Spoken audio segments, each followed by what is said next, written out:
जम्मू कश्मीर के ज़िमनी इंतखाबात पर सबकी निगाहें हैं। जी हां, जम्मू कश्मीर में 11 तारीख को 2 सीटों पर ज़िमनी इंतखाबात होने जा रहे हैं, यानी उपचुनाव होने जा रहे हैं, बाईपोल। और इन 2 सीटों पर चाहे बडगाम की बात करें या नगरोटा की बात करें, दोनों सीटों पर सभी की निगाहें टिकी हुई है। जाहिर सी बात है कि जब ज़िमनी इंतखाबात होते हैं या बाईपोल होते हैं तो जो मौजूदा सरकार होती है उसका सबसे बड़ा इम्तिहान होता है। ऐसे में नगरोटा पर बीजेपी जहां पूरी मजबूती के साथ लड़ रही है, मौजूदा में बीजेपी की सीट है, और इसके अलावा बडगाम की अगर बात की जाए तो बडगाम में भी मुकाबला काफी अहम माना जा रहा है।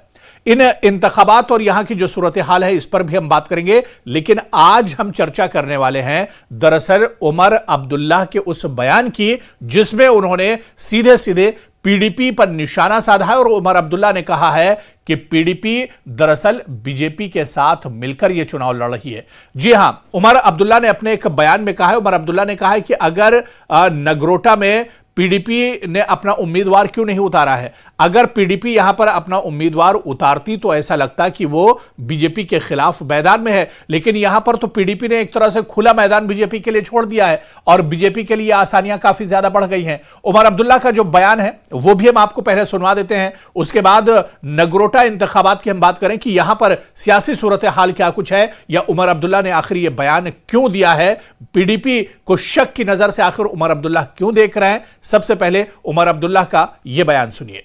इलेक्शन स्टार्ट नहीं करते ना, हम वो लोग नहीं हैं जो लोगों से वादा करते हैं कि हम बीजेपी को बाहर रखेंगे और फिर बीजेपी के साथ हाथ मिलाते हैं। हम जब कहते हैं हम कुछ करेंगे तो करेंगे, और हमने शुरुआत भी की है।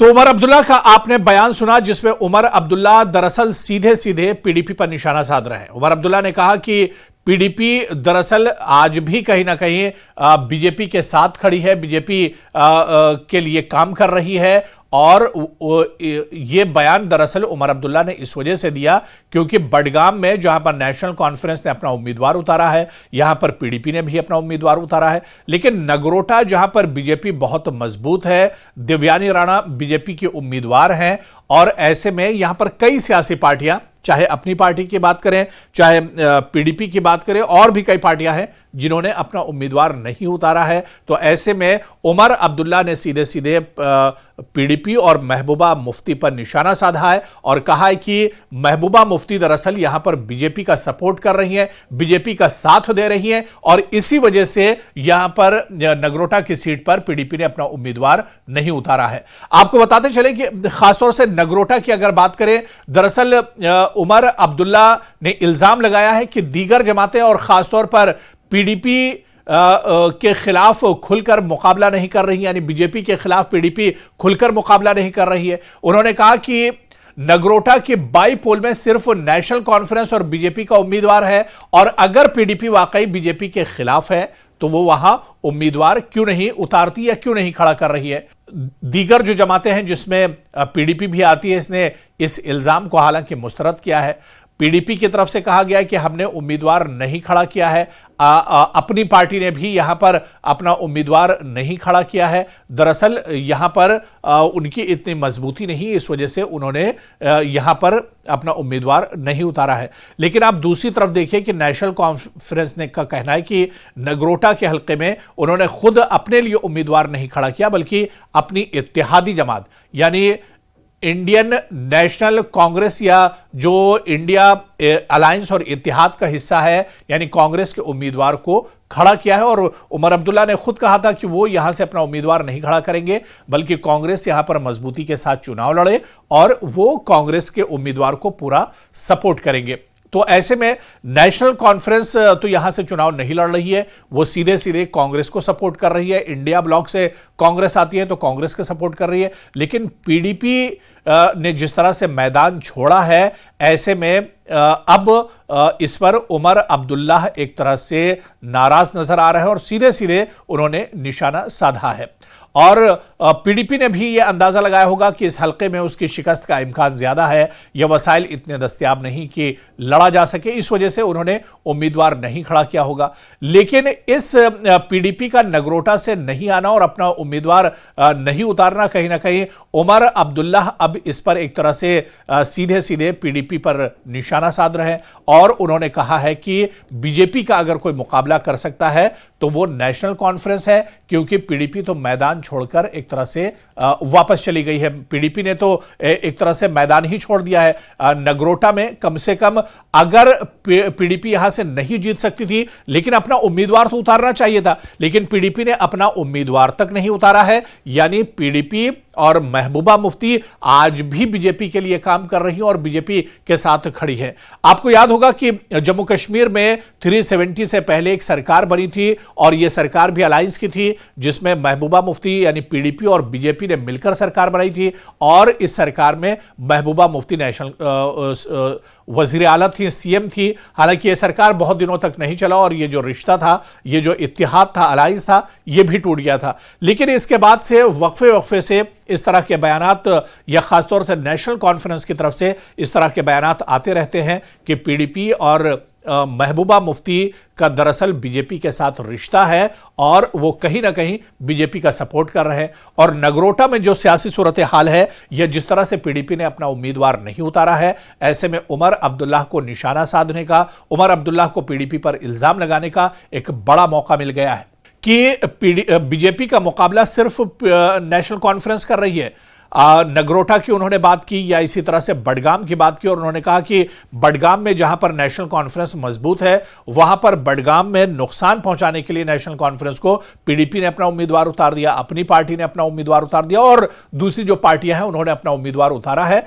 तो फिर नगरोटा में इन पार्टियों ने अपना उम्मीदवार क्यों नहीं उतारा? क्योंकि ये पार्टियां चाहती हैं कि सीधे सीधे नेशनल कॉन्फ्रेंस का नुकसान हो, नेशनल कॉन्फ्रेंस को शिकस्त इन इंतखाबात में हो। इस वजह से पीडीपी ऐसा कर रही है। और कहीं ना कहीं एक बार फिर से उमर अब्दुल्ला ने बड़ा इल्जाम महबूबा मुफ्ती की सियासत पर और पीडीपी पर लगाया है कि पीडीपी अब छुप कर नहीं बल्कि खुलकर एक तरह से बीजेपी का सपोर्ट कर रही है। अगर पीडीपी बीजेपी के खिलाफ होती, बीजेपी को हराना चाहती, तो शायद अपना उम्मीदवार नगरोटा में उतार सकती थी, लेकिन वो तो मैदान छोड़कर एक तरह से फरार हो गई है।